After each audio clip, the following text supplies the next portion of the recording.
The magazine's first issue appeared in 1990. Yeah. So this was at the height of New York City's crisis and really the crisis of urban America. You take surveys of people at the time, they would say they'd want to get out of the city. They'd want to move to the suburbs. The pervasive view at that time among the elite press, there's nothing you could really do about this unless you solved the deeper crisis of America, the injustice of American institutions. The Manhattan Institute at that time said, no, that's wrong, that this was really the result of bad policies and bad ideas and bad leadership. And so if you could change the policy environment, you could make progress on some of these areas.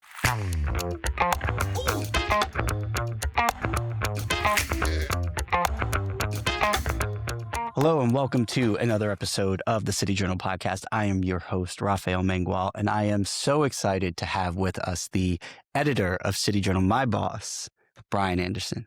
Welcome. Ralph, great to be here. Really happy to be on the podcast. I'm so excited to have you, in part because for a change, I get to be in this chair interviewing you, whereas you have interviewed me on the 10 Blocks podcast more times than I can count for sure. So I'm really excited for our conversation, which is going to be about my favorite magazine, City Journal, which I first encountered in the year 2006 as a young college student.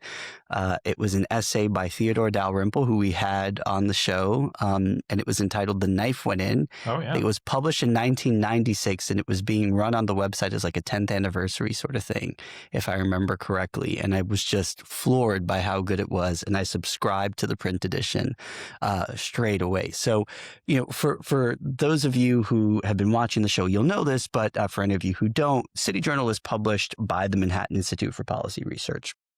Now, I think a lot of people would expect a policy think tank like the Manhattan Institute to, if they're going to have a publication associated with it, for it to be like, a scholarly journal or a law review, that sort of thing. And yet the Manhattan Institute in the early 90s decided that it was going to publish a magazine that was going to run sort of popular prose. Talk to us a little bit about just the thinking behind that. I mean, why have, a sort of mainstream kind of media outlet attached to a public policy think tank? Yeah, it's pretty much unique in the conservative world. It certainly was at that time. The magazine's first issue appeared in 1990. Yeah. So this was at the height of New York City's crisis and really the crisis of urban America. So you had all of these problems. You had endemic crime. You had, just unbelievable disorder, homelessness in cities. You had failing schools.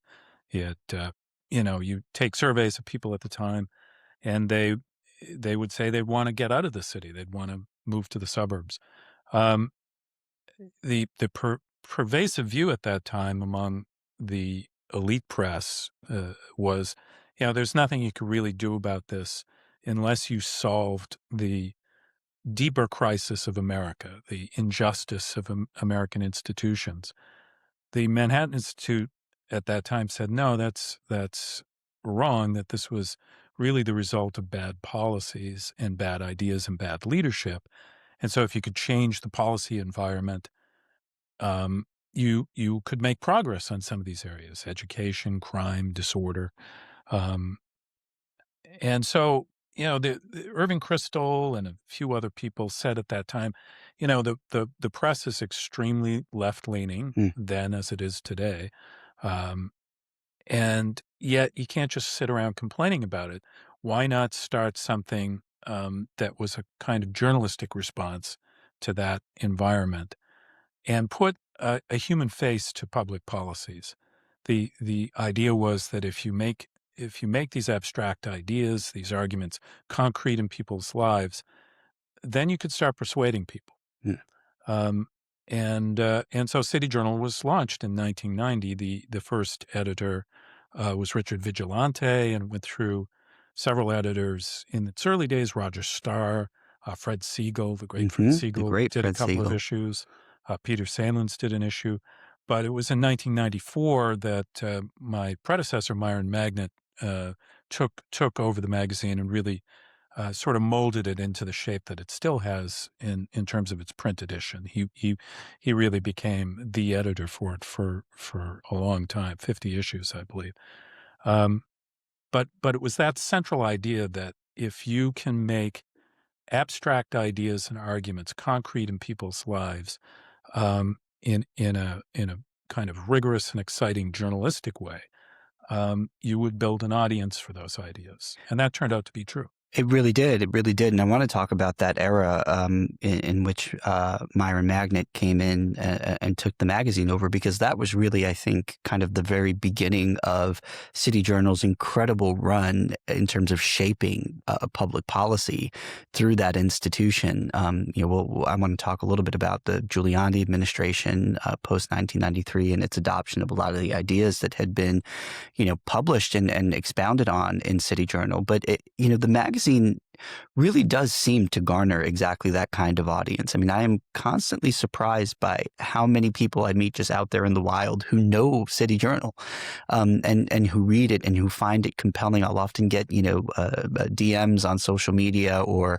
random emails from, people in Alaska or Hawaii who said, "Hey, I read this article," and I'm always curious, like, what is it about what you read that you found compelling? And the answer that I always get is that it's both accessible but dense. I feel like I'm actually learning something when I read City Journal, and that seems like a hard balance to a sort of hard mix to balance. Yeah, the original idea was to target an audience of policymakers and journalists, and academics with the magazine. Uh, so through them, especially the journalist and politician side, to reach a broader public with those ideas. So that certainly happened with the Giuliani administration, which really devoured the magazine and committed itself to some of the key arguments, especially on policing and homelessness and on welfare reform, Yeah, which was another big issue at the time. Um, but we didn't have, I arrived at the magazine in '97. We even then we really didn't have much of an internet presence. It was right. was the emergence of the internet that allowed us to reach a broad, direct audience that wasn't as easy to do back when you were just a kind of targeted quarterly. Um, but we did, we developed a relationship very early on with the New York Post, which began to Right. reprint our articles or versions of our articles. Still does. Yeah, it's been a relationship that has lasted decades now. Same with the Wall Street Journal. Yep. So nobody was really writing about the urban crisis from a conservative perspective at that time, and so this answered a need by those who did believe that cities could again be kind of dynamos of innovation, of cultural flourishing, um, places where people wanted to live rather than flee. Right. So, we developed an audience over time for that, Well, both among elites in terms of journalists and politicians, but also over time a broader direct audience. yeah. Well, developing an audience is not an easy thing to do, right? It takes talent. It takes, someone who can make compelling arguments, again, in an accessible way, which has always been kind of interesting to me, because being in the policy world as long as I've been in it now, you have people who are incredibly smart analysts who just really struggle with communicating their ideas in a way that just isn't, you know, hard to get through, unduly dense, just riddled with jargon. And, it's just hard to really read a lot of some of the smartest people. And yet City Journal has consistently found brilliant thinkers who also have this talent for making their ideas accessible. I think one question that a lot of people have in their head is like, are these people actually good writers, or is this a testament to the editorial team? Well, I think that relationship develops over time with writers. Some of them come to us who don't always have an easy way with communicating with a broader, educated public, and I think through working with us, they get better at that. Yeah, I know I did. Yeah, I think it's true of a lot of people. It was true of me when I came to City Journal. I wrote for the magazine a lot when I arrived there and got to be a better writer. in part because Myron Magnet was coming from Fortune magazine and the kind of Time Life, Henry Luce tradition of editing, where your job was to not speak in jargon, to be as concrete as possible, to the two of the reigning figures in our intellectual pantheon were George Orwell and Hmm. V.S. Naipaul. That's how we thought about, and Myron would drill this into me, how we thought about editing pieces so that they could communicate with people. You know, concrete language, get rid of the jargon, make sure your essays and shorter pieces have very clear topic sentences. Um, Myron would say, well, imagine you're a very busy corporate leader. He would say you'd want someone like that to be able to pick up an essay and just skim the topic sentences and maybe the call outs of a piece and get a sense of what the argument was. Um, and so we really worked at that, and I certainly over the years working with Myron absorbed some of those lessons and have at least tried to perpetuate them at City Journal. Oh, But take we us. also had great writers. So Yeah, you mentioned Theodore Dalrymple, that's his pen name. His right. name is Tony Daniels. He's really one of the great English language writers. He really is. Yeah. He's been with the magazine, over 30 years. We actually had him on the show a Yeah, couple I of saw episodes ago with Rob Henderson. yeah, It was fantastic. I've been again a huge fan of his work since that day where I first read City and that Journal. essay, "The Knife Went In," is all about language. It's about Right. how people use passive formulations to hide human agency. That's right. So that's something else we always emphasized. And George Orwell talked about this. Don't use passive formulations because it does hide who's acting, who is the responsible party That's in right. this sentence. That's right. No, I mean it's an incredibly important insight, one that often goes overlooked, but it can really change, how you receive an idea. So I want you to take us through some of the early days of City Journal. I know you arrived in '97, but you're also incredibly schooled in the history of the magazine. It launched in 1990, and if I remember correctly, Clarence Thomas, now Supreme Court Justice Clarence Thomas, had a piece in the inaugural issue. And No, it was a later issue. I think was it it a was, later yeah, issue? I think it might have been Myron's first issue. Yes, it was Clarence Thomas' essay uh, on the Constitution and on how to think about um, judicial rulemaking, Yeah. if I recall. So I So just take us through some of the early days of the magazine. I mean, how did you attract great writers to the magazine? How did you get it off the ground? What was and was there a delta between the idea behind the magazine at first and what it turned into? Yeah, I think it, like all publications that last over time, it evolved. Its original name was the New York City That's Journal. right. It went by that for a few issues. People were willing to write from it from the very beginning, in part because we paid, uh, because New York, and the magazine was more New York focused at that time. New York is home to a lot of intellectuals and writers and thinkers, and they really didn't have that many options to write for about the city and the plight of the city from a center right perspective. So you had a lot of people who were very committed to saving New York at that time, and they were willing to contribute to the magazine. Fred Siegel being one. He was an early editor for an issue, but he's the great now late historian of the city. Um, but Roger Starr was also a very prominent figure in New York intellectual life at that time, an urbanist, kind of a center left guy, but really understood what was happening in terms of the crisis of the city. So he could go through, his Rolodex as Yeah. people had at the time, and connect with people. And then, we did pay. We always paid from the very beginning, and Yeah. that's always been an incentive for writers. It was for me early on, especially when before I was making any Yeah, real money. It sure. was great. And we pay pretty well today compared to a lot of publications. But from the beginning, you get a couple of very well-known writers. It becomes a prestigious publication, Right. and people then want to associate themselves with it. And I think that has continued to be true for City Journal.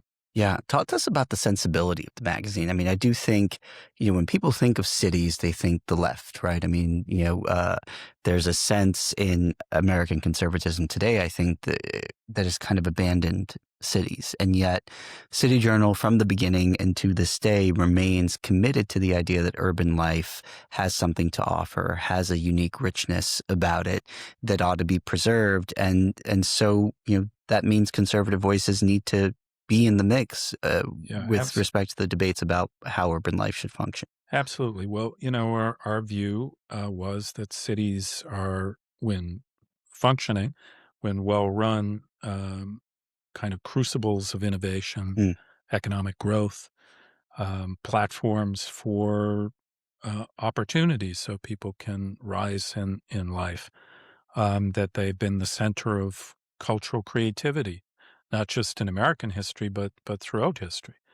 Um, and they've driven a lot of economic growth, and increasingly so in the 20th century, until they ran into some very bad ideas that started germinating in the 60s and then became very pervasive in cities. And we've seen significant um, disruption of urban life in places like New York in the early 90s, late 80s. Detroit declined, you know, it really almost died yeah, in the post war period. Um, but the city should be places where people feel they can build the future yeah, and build lives of success and growth. And that proved to be true in New York's case. Once the Giuliani administration endorsed some of these ideas and implemented them, particularly on broken windows policing, and brought the crime rate down dramatically, all of a sudden New York started seeming like a cool place to be again, and people wanted to move here, right, and businesses started, you know, growing, and it was this wonderful period. It really extended past 9/11, which people thought was going to kill New York City, and it did not. right. Um, I remember we published an article by Nicole Giuliani. I can't remember what year it was, but it was well after 9/11. It was uh, after the financial crisis, I believe, and the city had recovered from that. And she was just saying the Bronx, it was an essay on the Bronx. The Bronx had never had more jobs Hmm, than during this period. Um, so you did see this, and it kicked in again in Los Angeles and other cities. Cities for a while started being places where young people wanted to live and build families, and where businesses wanted to be. Um, Unfortunately, as you know well, things have gone a bit in the reverse direction again yeah. over the last decade or so. And I'm sure City Journal will continue to be a part Yeah, I mean, of that battle. it's amazing. It's kind of like certain things have come almost full circle. Yeah. So I want to ask you. You've already mentioned a couple pieces. I mentioned Theodore's piece. You just mentioned Nicole's post Great Recession piece. What are some of the ones that have stuck out to you over the years as just making a bigger splash either than expected or just, kind of really driving change or the narrative? It's more of a cumulative thing, I would say, rather than specific big pieces. It's themes that the magazine and Yeah. writers have developed, um, and and really my history at the magazine has seen the nation and New York City go through a series of major crises. Yeah. So you had 9/11. After that, you had the financial crisis. Um, then you had not necessarily a crisis, but a very big political upheaval with the emergence of Donald Trump as a Right. viable political figure and president eventually. And then you had, of course, the awful pandemic, and each of those posed challenges for the magazine in terms of coverage and to get our ideas out and to kind of try to shape the debate about the policy dimensions of these crises. So, for a certain period, we were writing a lot about terrorism. Yeah. after 9/11. So Victor Davis Hanson became a major figure for the magazine, uh, and would write about war and about how to think about Islamic terrorism. After the financial crisis, Luigi Zingales was writing for us for a while. Nicole Giuliani, who I had mentioned, wrote a number of very important pieces on how to think about debt and the housing market and recovering kind of market discipline in the aftermath of of the financial crisis. And then, during the pandemic, we had John Tierney and Nicholas Wade and other very powerful writers on this kind of intersection of science and journalism, writing about the policy response and the problems with it to the pandemic. And I think some of those pieces stand up very, very well. But I guess for me, like Heather McDonald's. Some Yeah. of her big essays were very important.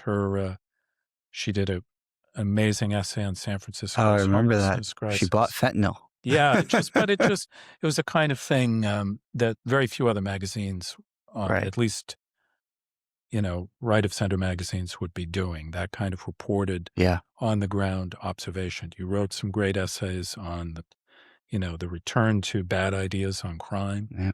Um, but, my favorite pieces, they change from cycle to cycle, I have to say. So I don't want to single out too many people specifically.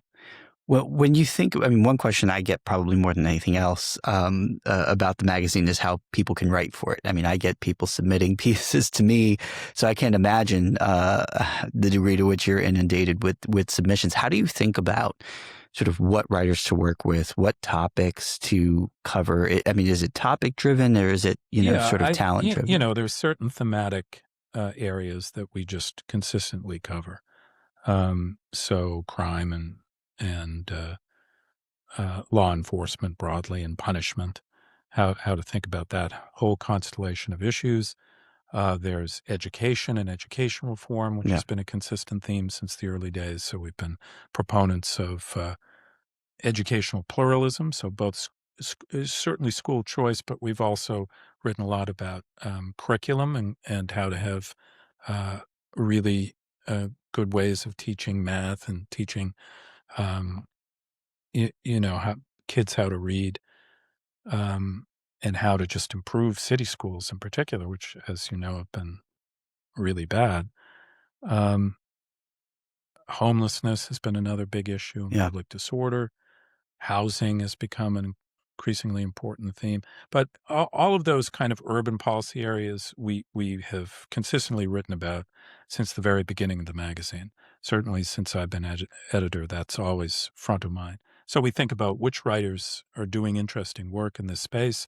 If they're not already regularly contributing to the magazine, we'll often reach out to them and see if they're interested in that.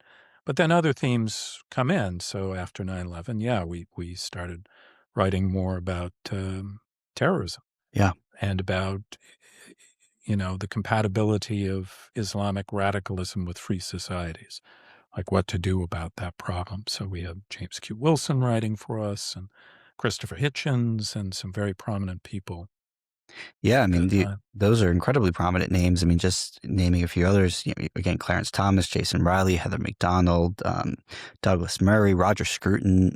Yeah, Scruton was a Uh, contributing editor and wrote many, many pieces. so, Yeah, I have to say one of the great joys of being involved with City Journal is just getting to work with right. these amazing people.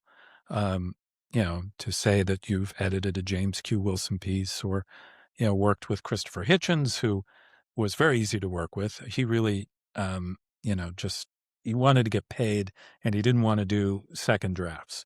So he said, you have power of attorney.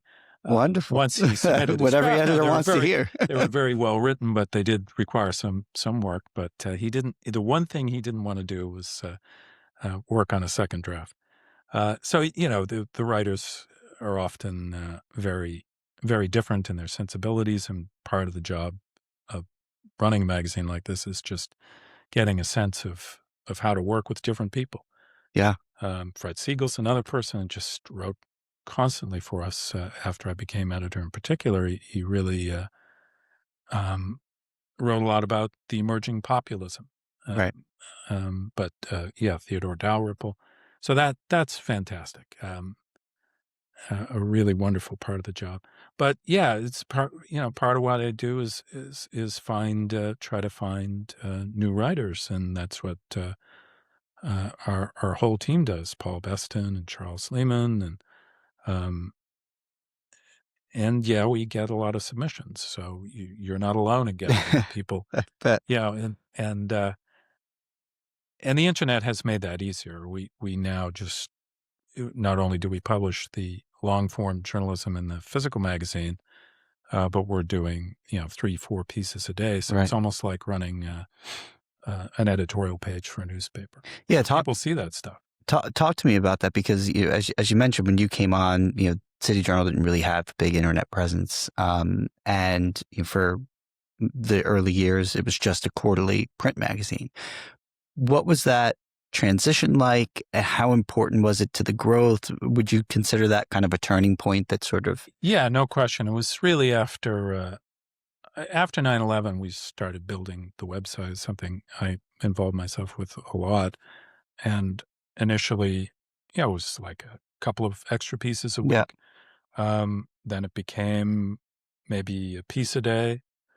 Um, and, over the years, that started building up our audience. We early on, after 9/11, Real Clear Politics started linking to our content, in part because I had reached out to those people, and they were kind of just getting off the ground around then, and they loved our content, and their audience was growing and growing, and so we were able to enjoy some of that.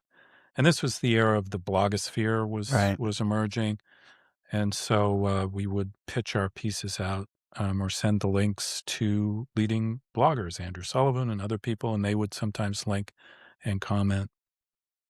And so we went from being this targeted publication, which could reach a broader audience through adaptations in places like the New York Post, which Right. had huge readerships, or the Wall Street Journal, but developing this direct relationship to the audience. And we went, eventually reached the point where we had millions of online readers. And for Which is particular incredible. pieces, and you see this with somebody, Chris Rufo's been writing for us now for 5 or 6 years, and his audience has just grown and grown and grown, and Yeah. that's almost entirely web driven.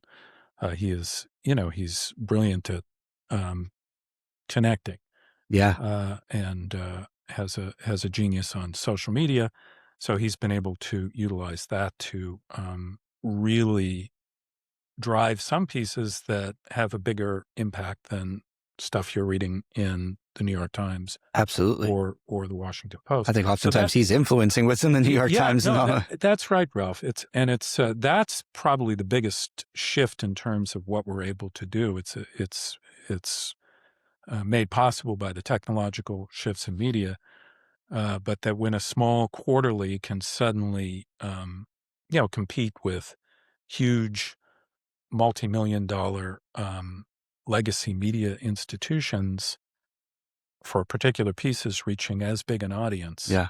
that in a way goes back to the original hope of the people who launched City Journal, that you could find a way to counter the dominant liberal presence in the elite media.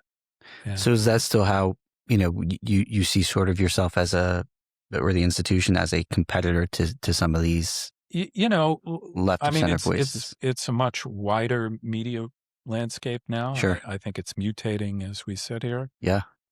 So we're That's for trying to sure. we're trying to figure that out and but the goal is still to get our ideas out there and to drive change, Yeah. positive change. Well, as much as we have developed with the technology, we're still kind of old school in a lot of ways, in that we still publish the print issue 4 times a year at least, if not more, with a special issue here and there. Talk to us just a little bit about how different those two products are. I mean, I I know, having written for both, that there's there's definitely a different style. There's a different level of depth between the print issue and the web. How do Yeah, you think about that? for us, the print is kind of the essays go through more editing. Yeah, Um, they're meant to be pieces that can last, and maybe uh, have a sense of where things are going, so they're not right. always responding to whatever's in the headlines at a particular moment in time.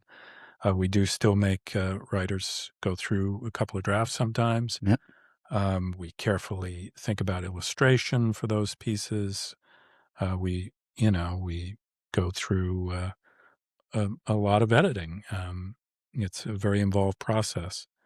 It's kind of a luxury product in a way, so Yeah. that's certainly how it is. It has been viewed by people who are interested in the Manhattan Institute. It's often the way that people get introduced to the It Manhattan is. Yeah. Institute. Um, and I'm thrilled that I've been able to work with Larry Mohn and now Raihan Salam as presidents of the institute who recognize the importance of that luxury product. Yeah. Um, I think it's also viewed as a luxury product by the writers. I know, I mean, the first time that I had a piece in the print issue was a big day for me. Yeah, yeah, it's interesting. People still prefer, or they still value appearing in the physical magazine. I was thinking that might be an age-related thing. Maybe. I Just am getting old, that's yeah, for sure. well, yeah, but you're, I still see this with even our youngest writers. They do like to see their name in print. It's Yeah. something they can send to their parents, Yeah. Yeah. or friends. Yeah, that's still the case. But the web is designed to be more immediate. Right. The pieces tend to be shorter, punchier. Right. Well, not necessarily punchier, but shorter and, often focused on something in the headlines. Uh, but, those categories also blur. So many of the same writers who are doing the long form stuff also are doing the editorial length pieces on the website. Um, and it all kind of gets out there on the web by the end. Anyway, we do release all of the long form stuff online by the end of the cycle, our quarterly cycle. But I guess over the years we've used the web as a way to find new writers too, Mm, to try them out on something shorter right. and see if there's a compatibility there of a vision and also of a writer being willing to accept editing. Some writers are not comfortable with that. Yeah. And I would say that City Journal is more aggressively edited than a lot of publications these Yeah. days. So it's comparable, to maybe something you would experience if you were writing for the New York Times Magazine or the Atlantic, or it's always been an advantage for us, in my view. Yeah, no, I think that's right. And I certainly saw it as an advantage as a young writer when I first started contributing to the magazine because I did not really know how to write. I think I was coming out of law school. It's a very different style. And my early drafts were full of red ink, which, at least to me was a bit of schooling. It was a nice, Well, I could learn what you, I'm not recalling needing a lot of red ink with your early essays, but maybe you would remember better yeah, yeah. than I would, and you certainly are comfortable writing for us now. Oh yeah, no, I love it. I love it. I want to talk a little bit just about you and your approach to editing the magazine. I mean, when you're putting together a print issue, the substance is important, right? But there's a kind of curation behind it all, right? I mean, how do you think about where the magazine is positioned sort of stylistically?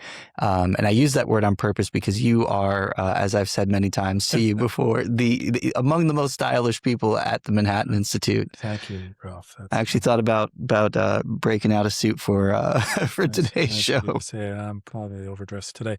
The um, I do think it's a package, and that it's important for especially conservative publications to embody a certain style, a certain sense of urbanity. Hmm. It's an old-fashioned word, but it's always been one I've tried to associate with the magazine and tried to instill in the magazine. So yeah, we think very carefully about design, about the kind of illustrations that we run. We have a terrific art editor, Karen Marston, who helps us go through and select things for us to choose. We try to use a different cover artist for every issue. Yeah, talk to me about that because the covers are unbelievably popular. I often get asked about, who does the artwork, or is that Y- AI generated, or No, is it's never. We've never done an AI generated cover, at least not yet. I wouldn't be opposed to it necessarily, but we do for special issues. We've used commissioned design firms Mhm. to do the covers. For the regular issues, we select an artist, and that's one of the things Karen Marston would do. She'll sit down and show me 4 or 5 artists and a portfolio of potential covers, and then we'll decide. Okay, this one I think will work with the way our cover lettering is laid out. And sometimes that doesn't look good, and then we'll go back and find another cover. Sometimes, if we haven't approached the artist already, they might not be comfortable because of their political leanings. Sure. That's happened a few times. But generally, artists are really thrilled to see their work on the cover of a magazine, um, especially one as nicely produced as City Journal. So, one model for me was I mentioned Myron Magnet had worked for Fortune. Well, Fortune in its heyday back in the 50s and 40s just had these extraordinarily cool covers. They were Yeah. just designed. There's a book collecting them that you can pick up. So that was always a model for me. How could we just have this kind of thing that you want to pick up when you see it on a newsstand or when you get it from you know somebody who says subscribe to this. Right. So you mentioned earlier in our conversation page views, but I want to know just a little bit more about how you think about success from the magazine. What does that look like? Are there metrics that really drive things?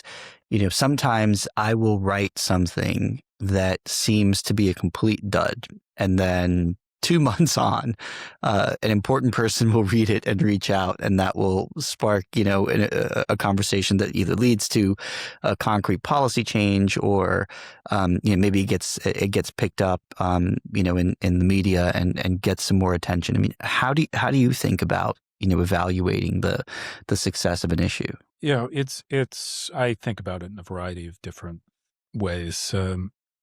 Ultimately, yes, if we can influence policymakers and change the direction of the city or cities on something like crime or homelessness, that's what the institute was founded to do. Yeah. So that's the ultimate goal. But you're right, you can't always predict when that happens. Sometimes things have to get really bad, and then people will turn to ideas that you've been arguing for a long time. That happened on policing. Yeah. The case for broken windows had been made from the 80s on and was part of City Journal from the very beginning, or order maintenance policing, Right. or data-driven policing. All of these ideas that George Kelling and James Q. Wilson and Bill Bratton were advocating for. It took a while for that. Things really had to get bad before Right. policymakers turned to those ideas. So you can't predict, and having a body of work out there, and the internet has made this possible because our entire history is online, so Right. people can go back and say, well, yeah, maybe there's some ideas here that you can turn to. I think the same thing's starting to happen on homelessness, where policymakers are starting to recognize that housing first policies um, and um, you know uh, harm diminishing policies when it comes to drug abuse in public, that these are backfiring and causing a lot of problems, not only in terms of urban order, but also for the purported beneficiaries of these policies, who are dying in many cases. Right. Um, so yeah, policy matters, and you can't always time that. But especially with the internet now, I think you can sometimes drive change, and we've seen that with some of Chris Rufo's Yeah. work, where you create a seismic impact, as we just did with the reporting on Somali fraud Fraud. in Yeah. Minnesota. That just changes the whole dynamic of the debate. Made it all the way up to the White House. I Right. mean, So there, though, you do have policymakers who are paying attention to what we're doing, and they're willing to act right. on these ideas. That isn't always the case. Sometimes Sure. you're publishing things in opposition, as we did for a long time Yeah. um, during the Obama years. What's the next frontier for City Journal? Well, What? I think the intersection, we've been doing a lot more on higher ed Mm, and reforming higher ed. We're doing a lot more on the corruption, not just of the humanities, but of the sciences. yeah. Um, I think the biggest question facing everybody now is how to think through the technological mutations that we're experiencing with artificial intelligence. Um, how is that going to shake out in terms of the economy, in terms of how we think about our own jobs? Right. So I think important work needs to be done there, and we're doing more and more in that area. And as we mentioned earlier, we have come full circle. So some of the ideas that we succeeded in Right. getting implemented, Have we're now back. been We're back, dismantled. kind of fighting some of those old battles again over the importance of smart policing, the need to have uh, public order before you Yeah, can have any of the other things that matter to people living in cities. that's right. Public order and education are really fundamental. Yeah, no war is ever really truly won in the long term. I've learned. Some of the been reading a lot of older books the last few years, and it's consistently both surprising and slightly depressing that a lot of the arguments that were being had in the 60s and 70s are being had again today. Yeah, sometimes I just want to start jumping up and down and say, "Well, wait, we went through all of this." But I've been here long enough now that I have seen a lot of these issues cycle around again, and some of the same very bad ideas. And we're starting to see this with economic ideas, where you have, I guess that's another front where we're doing more work, is the need to remind people that sort of socialism doesn't work economically. Yeah, yeah.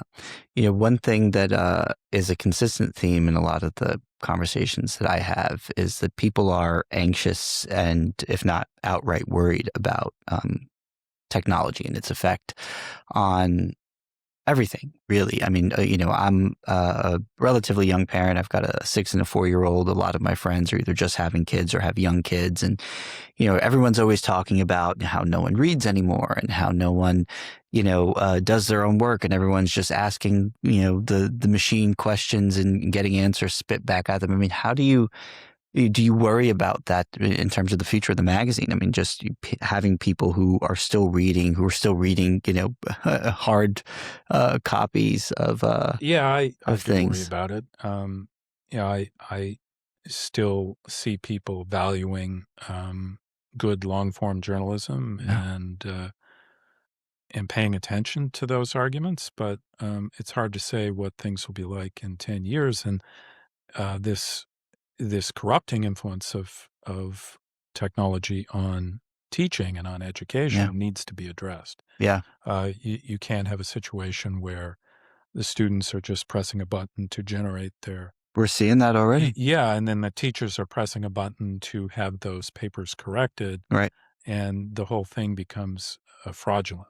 right. I think you'll see. I think you'll see a return to more serious forms of education, where students are forced to write sitting in a classroom Mm, with a pen, where teachers, have to work more directly with students. I think artificial intelligence properly used can help. It can tailor educational programs to different kids, but we're not anywhere close to that yet, and that's going to be a big challenge, how to think through all of that. But yeah, I guess the optimist in me thinks that there'll be a reaction to this inundation of AI generated content, slop as it's called, Mm. and people will start valuing actual human voices again in terms of both writing and in public presence. I I hope so. I share your optimism, and I am also optimistic that City Journal will be right in the middle of that Hope so. for another 30 some odd years. Yes. So I'm really grateful to you for everything that you do, for everything that you have taught me how to do in terms of just improving my writing and building relationships with so many great thinkers who continue to contribute to our public debates. I mean, it really is. It's a real service. I think not just New York City, but the country is better off for City Journal. And I don't say that simply because I'm a biased voice who works for City Journal, but I work for City Journal because I wanted to, and the reason I wanted to was because it stood out to me from a very early age. So it's just incredibly cool to be a part of. Well, back at you, Ralph. It's one of, as I said before, one of the great pleasures of editing a magazine like City Journal is to be able to work with brilliant people like yourself and all of our older writers, but also the new generation that has come along. It's fantastic, and it does give me hope for the future. Yeah. And it's a bright future indeed with a lot in store. So for you all who are watching who are not subscribed to City Journal, what are you doing? Make sure you subscribe, not just to the podcast, please do that too, but subscribe to the magazine. The print edition is fantastic. You get a cool thing that you can put on your coffee table and talk to your friends about and seem smart when people come to your house. But the pieces are incredible. They're very thoughtful. They're constantly illuminating. I find myself going back to old issues just to reread something that really stuck out to me. So it's a great product, and it's really helped me think through my life and a lot of the policy questions that we grapple with here at the Manhattan Institute. So appreciate you watching this episode. Please, again, do not forget to like, comment, subscribe, ring the bell, do all the things, boost us in the algorithm. We have been so excited to see the audience for the show growing. And until next time, you have been watching the City Journal podcast. See you next week.